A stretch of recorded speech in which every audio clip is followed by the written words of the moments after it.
we're about to go to war against this group, the Taliban. Last time we went to war in this part of the world, in Southeast Asia, is over a range of mountains and a few forests and across a couple of rivers. But, you know, there was also a problem with heroin there, and we saw as the U.S. became more involved, this flow of drugs started to increase into the United States, and a heroin problem developed, and we saw there was definitely a connection between our military involvement. If the U.S. becomes involved in this region of the world, could we see the same sort of thing, an increase in drug trafficking, because Afghanistan, as we know, is such a large potential producer of opium, the raw material for heroin? It's a very good question, Paul, and there's been a lot of speculation about it. First of all, until July of last year, Afghanistan produced about 75% of the world's heroin. It was the dominant supplier for Europe, supplying about 80% of Europe, 90% of the heroin in the UK, a somewhat lesser amount in the United States. And then in July of 2000, Mullah Omar, the head of the Taliban, issued a ban, an absolute ban on all opium production inside Afghanistan. And although the world didn't really believe it, UN observers and then a U.S. team in the summer of this year confirmed that the Taliban had, with its usual ruthless effectiveness, implemented this ban, and farmers across the country, particularly in the prime production region in the Helmand Valley in south-central Afghanistan, tore out the crops, and that Pakistan had implemented effectively a ban. And immediately there was a 500% increase in the value of opium, in the price of opium in Central Asia, a real surge in price. And then what's happened, of course, is that it turned out that the Taliban was also holding tremendous stockpiles, or at least the government and then the brokers that were operating under the protection of the Taliban. And when the crisis erupted in early last month, the first reaction is that the stockpiles were surged across the border, flooded into the market, and the price of opium in the region crashed downward, back down to about the same levels it had been before the ban was implemented. And it looks like the brokers are dumping their supplies on the market in possible anticipation of military operations that will seal the border and prevent Afghanistan from continuing its exports. Opium and heroin were probably the largest single source of tax revenue for the Taliban, and all sides in the civil war in some way participated in the traffic. The Northern Alliance controlled the border between Afghanistan and Tajikistan, and estimates are that about something like half of all of the heroin that was leaving Afghanistan for international markets was passing through the Northern Alliance-controlled borderlands. The Northern Alliance only produced itself about 4% of the opium in Afghanistan, but it made a tremendous amount of money in the transit traffic, as did the Tajik warlords that control their side of the border. So all sides in the conflict have literally been up to their eyeballs in the heroin traffic. It's a very large traffic, and it's been the main source of revenues to buy arms and to fuel the armies on both sides of the battle lines, the Northern Alliance and the Taliban. Mm-hmm. Now, how is it that opium production focuses on one area or another? I mean, we've discussed the Golden Triangle region, and during the Vietnam War, Michael Levine, who has a program here on WBAI, discussed in his books, and he was stationed in Thailand. This became a great area of opium production. How is it that the areas shift, where opium is produced, shift, it seems, from one generation to the next? Complex question, and in all honesty, you can't be certain, okay? Because this is an illicit economic activity, and even the analysis of legitimate economic activity with perfect statistics is the kind of stuff that Nobel Prize winners debate about. All right, so we're talking about imperfect data and analysis of the economic activity in essentially a black economy, in which we don't really know. So we can engage in what will hopefully be some informed speculation. But it appears to be two things. First of all, you've got, and you've had for the last 300 years, a very dynamic illicit drug market. And heroin or opium are two of the world's most venerable international commodities. The United Nations, in their deliberation on narcotic traffic, did research and estimated that the illicit traffic in drugs, all illicit drugs around the world, is about 8% of the world's economy, $400 billion per annum.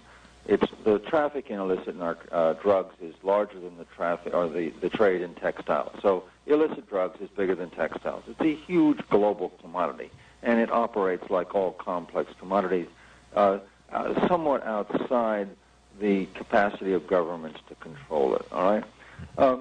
Nonetheless, there appear to be several stimuli that over the last 30 years have had an impact on the illicit drug market.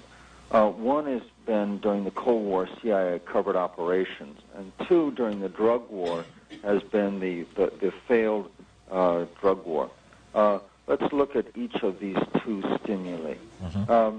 During the Cold War, the CIA decided that they would contain communism, and when the Iron Curtain came down across the Eurasian landmass, it happened to fall right along the Asian opium zone, a kind of irregular band of opium-producing areas that stretches from Turkey to Thailand across 5,000 miles of Asia.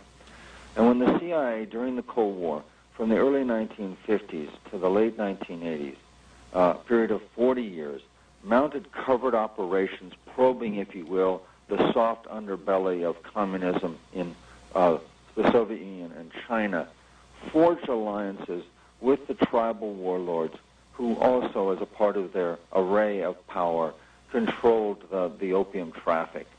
And since the prime aim of CIA operations was to mobilize these tribal warriors to contain communism, the Cold War was the CIA's priority, and they sacrificed the drug war to fight the Cold War. In every instance, what would happen is the CIA operation would transform the covert battlefield into a kind of free trade zone for narcotics production.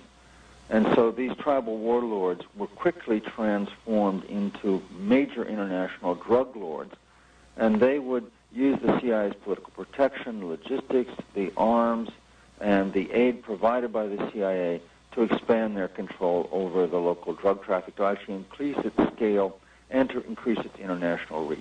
Now, increased control over the drugs, whether it be in Burma in the 1950s or Laos in the 1960s or Afghanistan in the 1980s, increased control over narcotics by our allies also increased their operational capacity.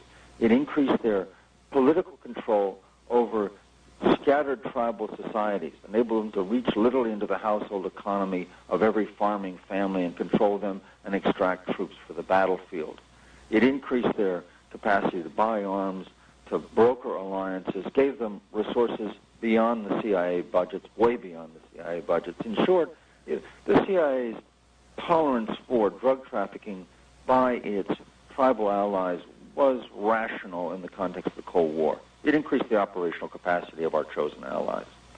So wherever you find a major CIA operational theater, whether it be in the Caribbean during the Contra operation, the Golden Triangle during the Cold War of the 1950s through the 1970s, and the Vietnam War in the last phase of that Cold War, or whether the Afghan operation from 1979 to 1990, wherever you find a major CIA long-term covert operation, you also have the formation of a kind of enforcement-free zone, which is quickly transformed into a major zone for the illicit production of narcotics. That's one phase. That's one factor. The second factor, beginning in 1973, when President Nixon declared the first of America's war on drugs, and we're now in our fourth, the first of these drug wars produced a dynamic that we've seen in every successive drug war. President Richard Nixon decided that he would fight the first battle in the drug war in Turkey and in Marseille. And President Nixon achieved a total victory in America's drug war.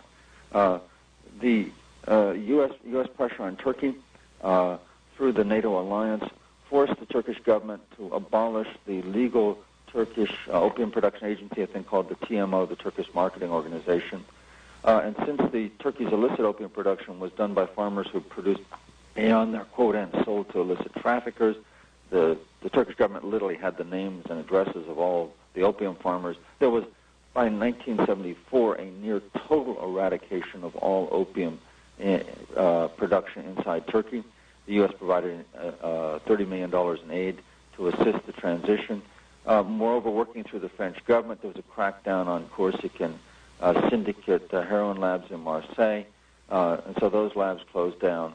And that meant that this was a total victory in the drug war. Well, unfortunately, Turkey only produced about 7% of the world's opium supply.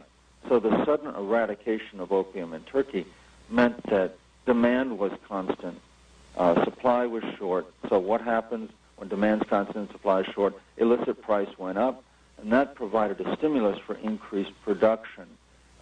Elsewhere in the 5,000-mile span of the Asian opium zone, in this case, all the way across the other end of the zone in Southeast Asia.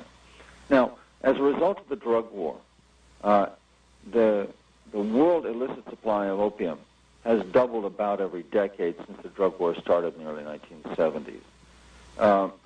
In 1971, according to U.S. government estimates, the world produced about 1,000 tons of illicit opium. By 1999, the world was producing about 6,500 tons of illicit opium. So there was a 600%, six-fold increase, in part due to the stimulus, the inadvertent, unanticipated stimulus the drug war provides. So those are the two factors, covert operations and the drug war. Well, sorry to interrupt at this moment. I just want to tell folks that they're listening to WBAI Pacifica Radio in New York. This is WBAI This Morning. It's 9:23. My guest is Professor Alfred W. McCoy, who teaches history at the University of Wisconsin in Madison, and he's the author of the book CIA. What's the name? Give me the full title again. The Politics of Heroin. The Politics of Heroin.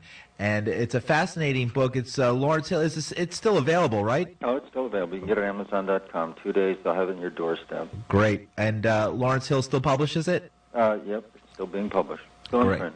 Great. And it was a book that we offered here at WBAI on several occasions. It's a very popular premium. And the last time we offered it, it was, of course, within the same... it was in the context of revelations that were coming out of in the Iran-Contra case, because it turned out that there seemed to be some evidence of the same sort of collusion around the coca crops in South America, in Colombia, and the cocaine finding its way into the United States and other places. And one of the debates and one of the discussions, because I know you get to a fine point here.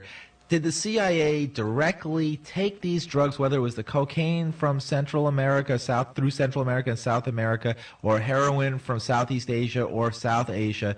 Does the CIA purposely take these drugs and then sell them to poor people in the United States as some sort of social control mechanism? I don't think you're saying that, but I know a lot of our listeners, it's almost a religion to believe that. You have a slightly different, and I think it's important to get at that, you have a slightly different take on it, and maybe you could explain that, Dr. McCoy. Sure. I've been trying to follow this problem now for about almost 30 years. I've never seen any credible evidence of direct CIA involvement in the importation of drugs into the United States, nor have I seen any indication that the CIA had some kind of master plan or design to do this. It's not necessary. First of all, as I explained at the outset, the international traffic in drugs is a 300-year-old commodity. It's a very complex commodity, and it survived in the 19th century. There was free trade sponsored by governments. It prospered during that period. During most of the 20th century, the international community in the United States have been trying to suppress the traffic, and it survived that. So the drug trade operates, if you will, outside the control of government. Sometimes governments can promote it and sponsor it, like the Taliban have been doing in Afghanistan. But the drug trade doesn't require government support, direct government support and control, whether by the CIA or by any other agency, to prosper. the way the CIA traffic and the CIA complicity in the drug traffic operated was fairly comprehensible. Basically, in Asia, the CIA operational zone just happened to be within the Asian opium zone. So as the CIA went into the mountains of northern Burma, northern Laos, and Afghanistan, it found that the tribal populations and their warlords were involved already in limited opium production. So when they formed alliances with the warlords, they found themselves and their support being used to expand the tribal traffic in opium. And since the CIA found that the expanded traffic in opium also increased the power and the operational capacity of their chosen ally, it worked. And so CIA agents found themselves, if you will, turning a blind eye, engaged in a kind of arm's-length alliance with drug lords. Now, the one impact that the CIA's operations did have, which is very important, is each one of their operational theaters, whether it be Central America and the Caribbean, whether it be in the 1980s and going over to Asia, whether it be Southeast Asia from the 1950s through the 1970s, or Afghanistan, Pakistan borderlands from 1979 to 1990. In all of these areas, the CIA's covert operations transforms the covert battlefield into a drug enforcement-free zone, okay? The Drug Enforcement Administration and international agencies stay out of the area. And this allows the CIA's allies to traffic in narcotics with absolute impunity. And that's all they need, is impunity.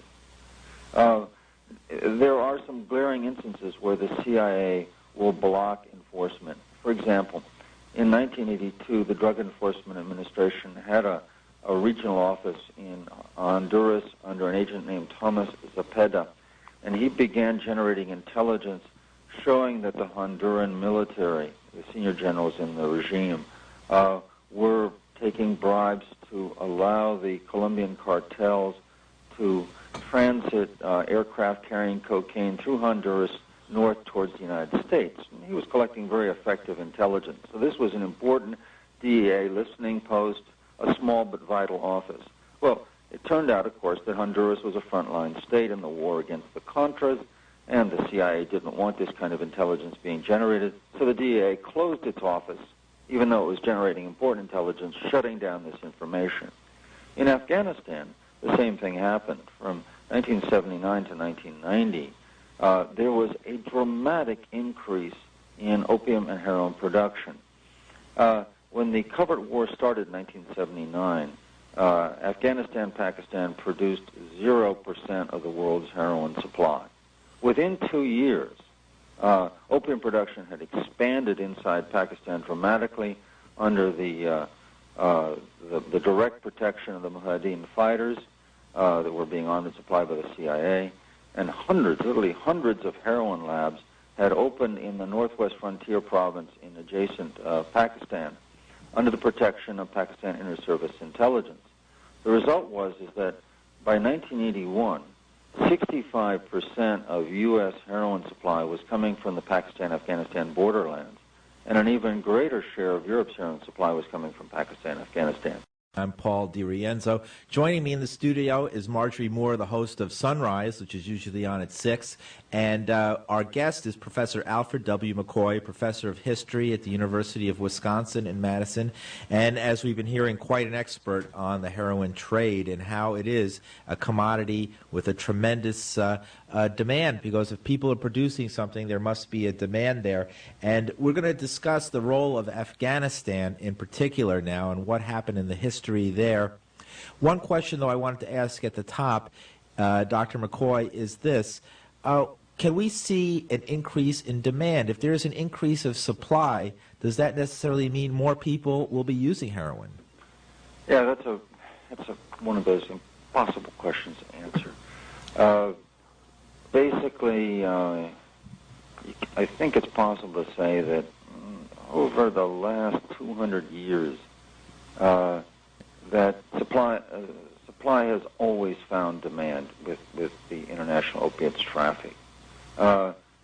there's very rarely in the history of the opium traffic over the last 200 years can you find a situation where opium's on the market in some form, whether it's smoking opium or morphine or heroin, and there haven't been users.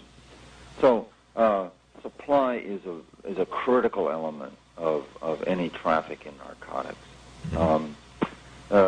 And there has been this tremendous explosion in the amount of illicit opium over the last 30 years. In 1971, there was 1,000 tons in the illicit market.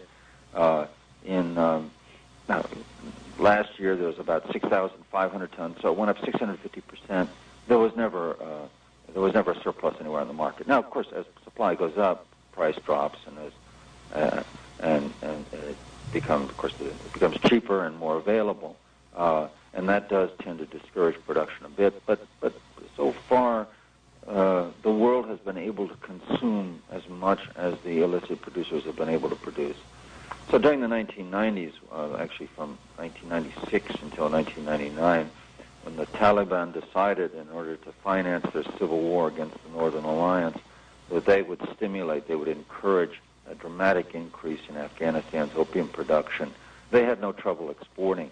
When they took power in Kabul in 96, Afghanistan was producing somewhere around 2,000 tons of opium. In 1999, they more than doubled that to 4,600 tons. And although price dropped, they had no trouble exporting, and dealers had no trouble finding markets.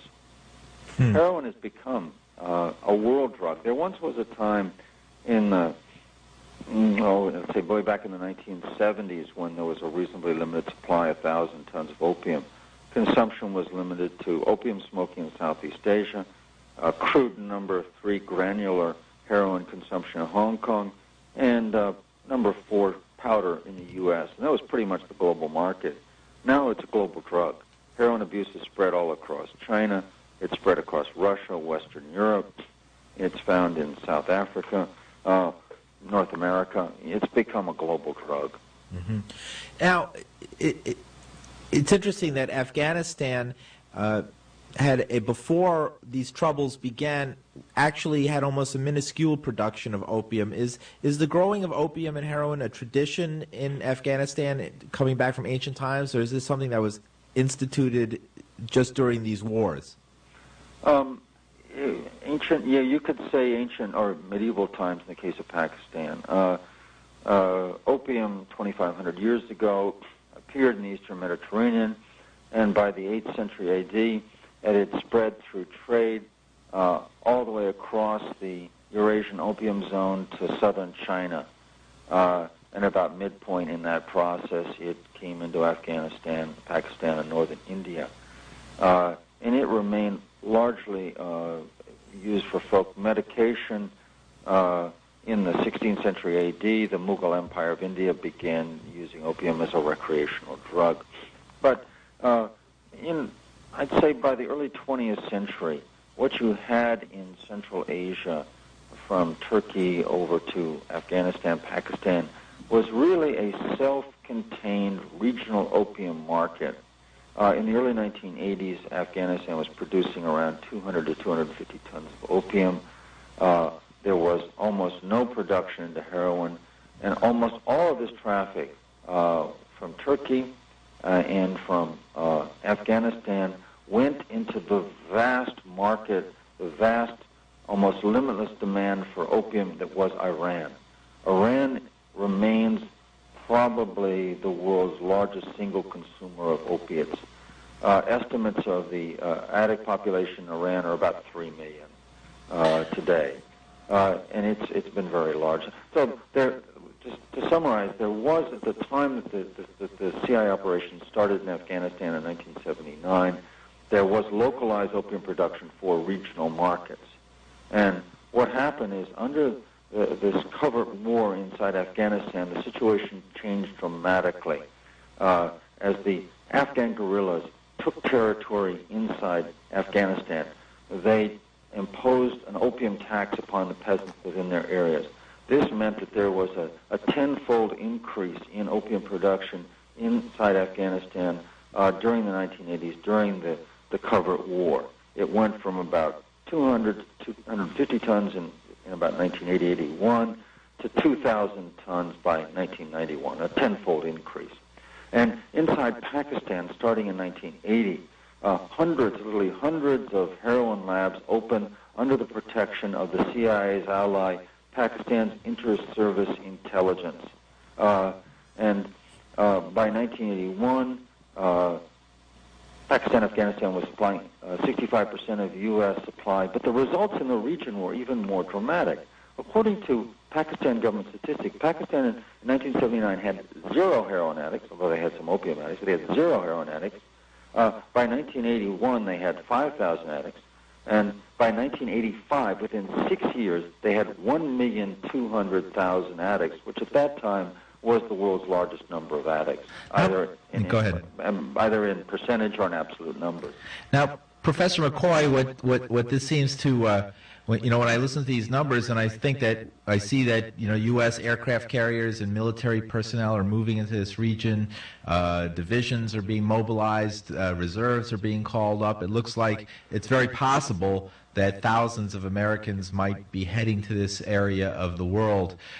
Could we see what happened in Pakistan and Afghanistan in the 1980s happen here, a tremendous increase in heroin addicts and heroin usage because of this pipeline of Americans coming back and forth from this region? Well, I think it's going to be not so much the conventional forces you're referring to. It's going to be the covert operations.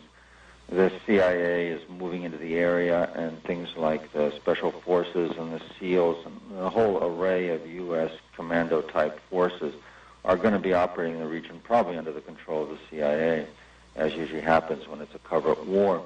And it's going to be the covert war and its alliances that will likely replicate the kind of complicity in narcotics that we saw during the Vietnam War in the 1960s and 70s, and we saw in the Afghan War in the 1980s. The Northern Alliance in Pakistan, although it only controls something like 5 to 10% of the country's territory, controls the key corridor by which Afghanistan's heroin production moves from inside the country to international markets. And the Northern Alliance sits astride the borderland, which is the main corridor to international markets. Over half of Afghanistan's heroin opium production transits through territory